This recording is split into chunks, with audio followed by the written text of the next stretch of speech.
வணக்கம். காரைமுரசு செய்திகள். காரைக்காலிலிருந்து இலங்கைக்கு படகில் கடத்துவதற்காக வீடு ஒன்றில் பதுக்கப்பட்டிருந்த 300 கிலோ எடையுள்ள 8 கஞ்சா மூட்டைகள், கஞ்சா கடத்தலுக்கு பயன்பட்ட ரூபாய் 20 லட்சம் மதிப்புள்ள காரையும் போலீசார் பறிமுதல் செய்துள்ளனர். புதுச்சேரி மாநிலம் காரைக்காலை அடுத்த கீழக்காசாக்குடி லட்சுமி நகரில் நாகை விழுப்புரம் 4 வழிச்சாலையை ஒட்டிய வீடு ஒன்றில் கஞ்சா பதுக்கப்பட்டிருப்பதாக மத்திய நுண்ணறிவு போலீசாருக்கு தகவல் கிடைத்தது. குறிப்பிட்ட வீட்டிலிருந்து கஞ்சாவை கடலோர கிராமம் வழியாக படகில் ஏற்றி இலங்கைக்கு கடத்தி வந்த கூடுதல் தகவலும் மத்திய நுண்ணறிவு போலீசாருக்கு கிடைத்தது. இதையடுத்து கடலோர காவல் மற்றும் சிறப்பு பிரிவு ஆய்வாளர் பிரவீன்குமார் தலைமையில் கீழக்காசாக்குடி லட்சுமி நகரில் இருந்த கட்டிட ஒப்பந்தக்காரர் ஒருவரின் வீட்டை போலீசார் முற்றுகையிட்டனர். தொடர்ந்து காரைக்கால் மாவட்ட முதுநிலை கண்காணிப்பாளர் லட்சுமி சௌஜன்யா, காவல் கண்காணிப்பாளர் சுப்பிரமணியன், தாசில்தார் செல்லமுத்து குறிப்பிட்ட வீட்டை ஆய்வு செய்தனர். இதைத் தொடர்ந்து 300 கிலோ கஞ்சா மூட்டைகள், கடத்தலுக்கு பயன்பட்ட ரூபாய் 20 லட்சம் மதிப்புள்ள கார், கஞ்சாவை பேக்கிங் செய்ய பயன்படுத்தும் பொருட்களையும் கைப்பற்றினர். பலத்த காவலுக்கு மத்தியில் வீட்டுக்குள் நுழைந்த போலீசார்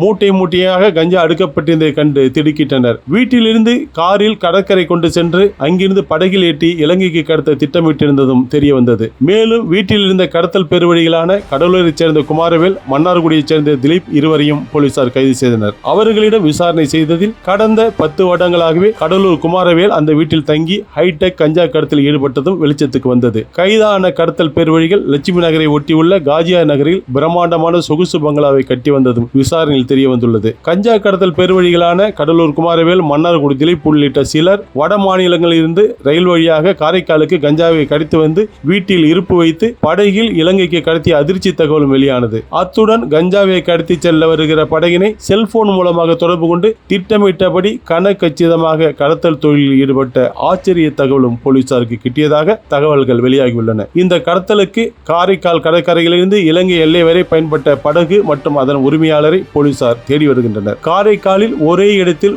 பல லட்சம் மதிப்புள்ள கஞ்சா பிடிபடுவது இதுவே முதல் முறை. காரைக்காலிலிருந்து கடல் மார்க்கமாக இலங்கைக்கு கஞ்சா கடத்தப்படுவதாக பொதுமக்கள் மத்தியில் குற்றச்சாட்டுகள் நீடித்து வந்தது. இலங்கை எல்லையில் காரைக்கால் மீனவர்கள் கைதாகும் போது மீனவர்கள் சிலர் மீது போதைப் பொருள் கடத்தல் குற்றச்சாட்டும் இருந்து வந்த நிலையில் காரைக்கால் கீழக்காசாக்குடி கடற்கரையிலிருந்து 3 கிலோமீட்டர் மேற்கில் தனி வீட்டிலிருந்து கஞ்சா கைப்பற்றப்பட்டிருக்கும் சம்பவம் காரைக்காலில் பெரும் பரபரப்பை ஏற்படுத்தியுள்ளது. காரைமுரசு செய்திகளுக்காக புலனாய்வு பத்திரிகையாளர் தம்பி மாரிமுத்து.